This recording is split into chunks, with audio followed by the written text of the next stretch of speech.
encararmos o yoga como uma prática espiritual, então os preceitos de yamas e niyamas seriam a prática pura do espírito, do nosso ser em essência, o que os yogis chamam de purusha ou atma.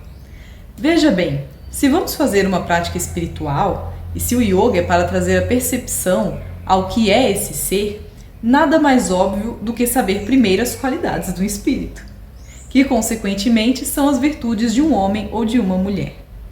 Yamas e niyamas seriam apenas um parâmetro para sabermos distinguir o espiritual do material.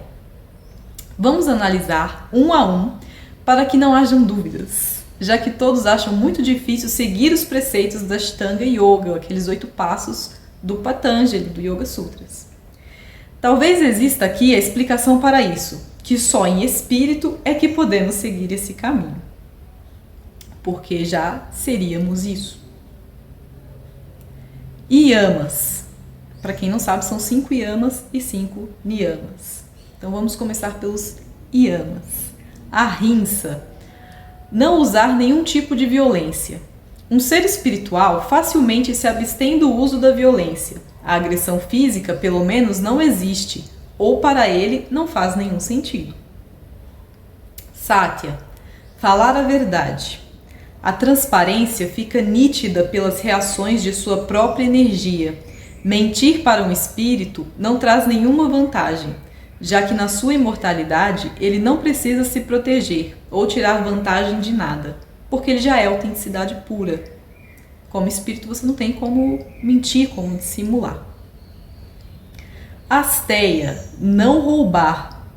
O que são os bens materiais para o espírito, que não precisa de qualquer meio de transporte para ir e vir, qualquer tipo de vestimenta ou alimento? Então não faz sentido para um espírito roubar. Brahmacharya, não desvirtuar a sexualidade. O espírito não precisa se reproduzir. Sem desejos ou necessidades de procriar, instinto e preservação não existem. Há a interpretação de controle das energias, não se perceber com raiva, alegre, etc.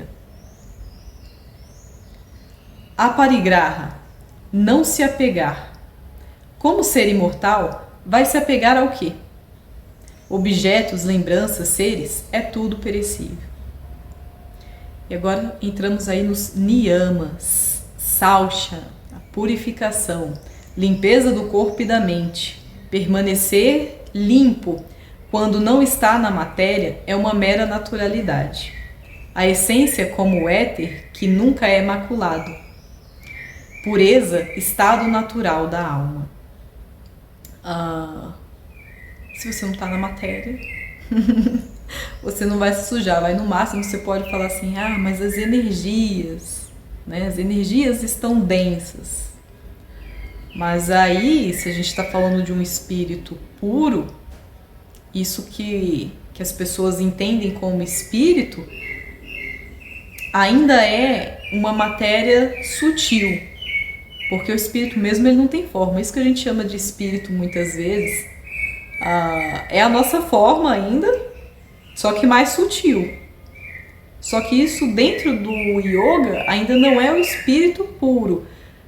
Isso daí é um dos corpos sutis, que se chamam os koshas. Mas quem quiser saber um pouquinho mais sobre koshas, tem live aí no canal que a gente fez.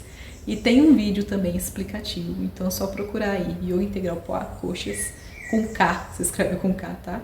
K-O-S-H-A-S, Koshas. E vai aparecer aí, para entender melhor esses corpos sutis, tá? Santosha, o contentamento, permanecer no estado de agora, saber o que se é e todo o funcionamento do universo. Alegria sempre nova, felicidade ao estado natural do espírito. Tapas, austeridade ou esforço sobre si próprio. Um ser de luz não tem um corpo ou mente, que nem a gente estava falando antes aí.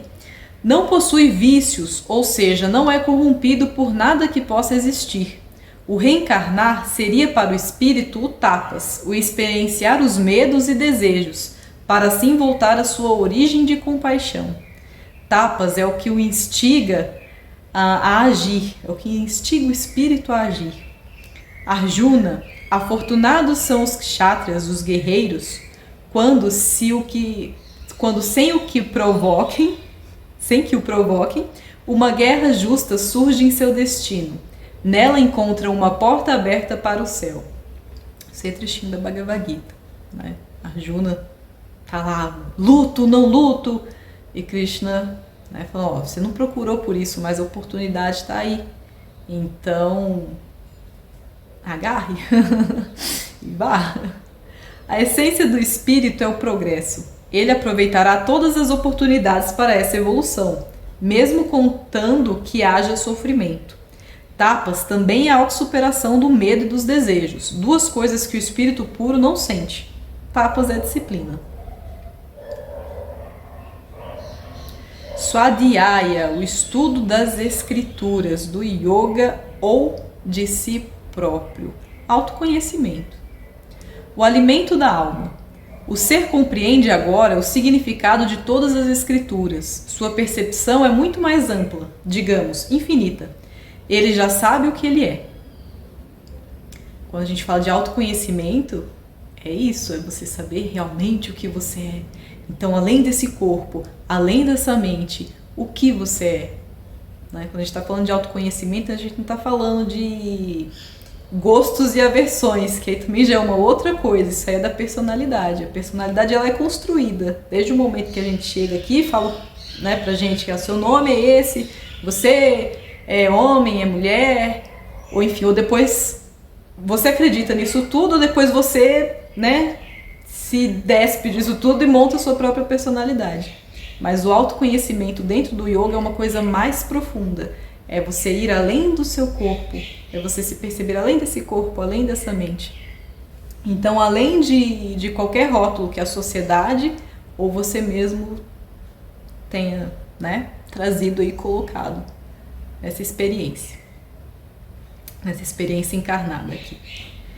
Ishvara Pranidhana, a consagração ao ilimitado, o estado real do yoga, a parte conclusiva do ser como espírito, alma, ser, sua união com o divino. Ou uma outra forma de colocar também, Ishvara Pranidhana, entregar toda a sua energia ao divino, né? Se empenhar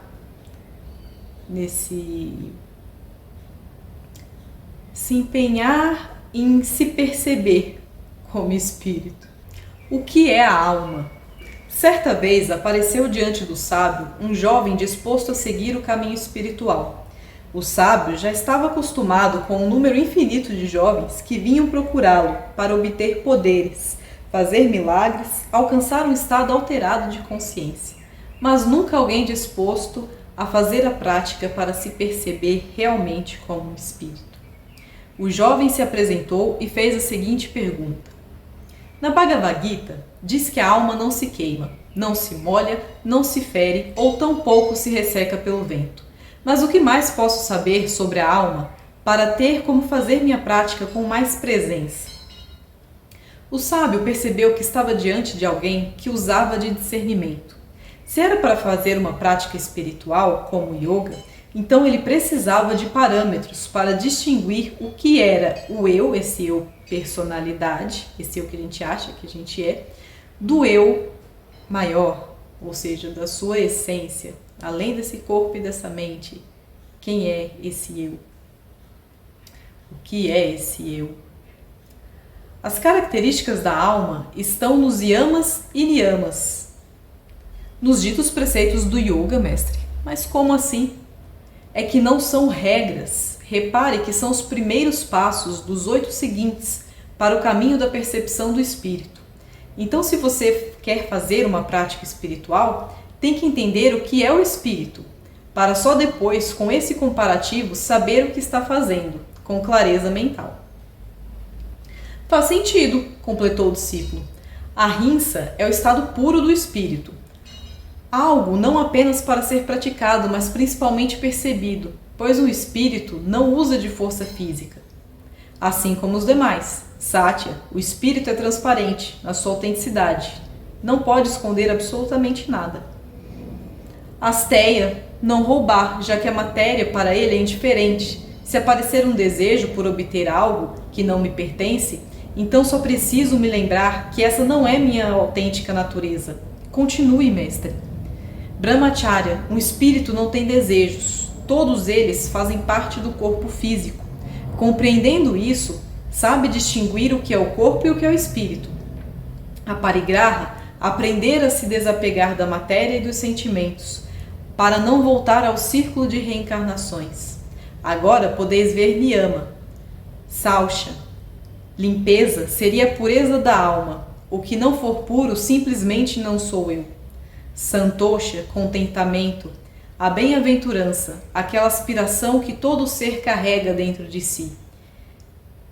Mas e tapas? Interrompeu sua linha de raciocínio, devido à complexidade do próximo niyama.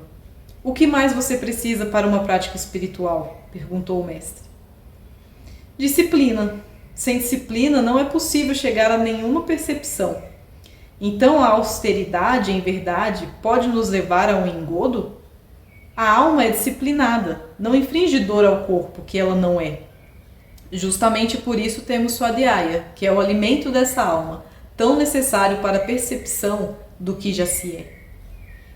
E o Yoga, Ishvara Pranidhana, a união com Deus, que já está concretizada, só falta ser percebida. Como desde então não havia percebido essa interpretação de yamas e niyamas? Meu Deus! Mestre, o Senhor trouxe luz à minha prática. Me aliviou de um fardo desnecessário de ignorância. Posso fazê-la de uma forma doce e agradável. Gratidão por me poupar de tantas dúvidas e sofrimentos.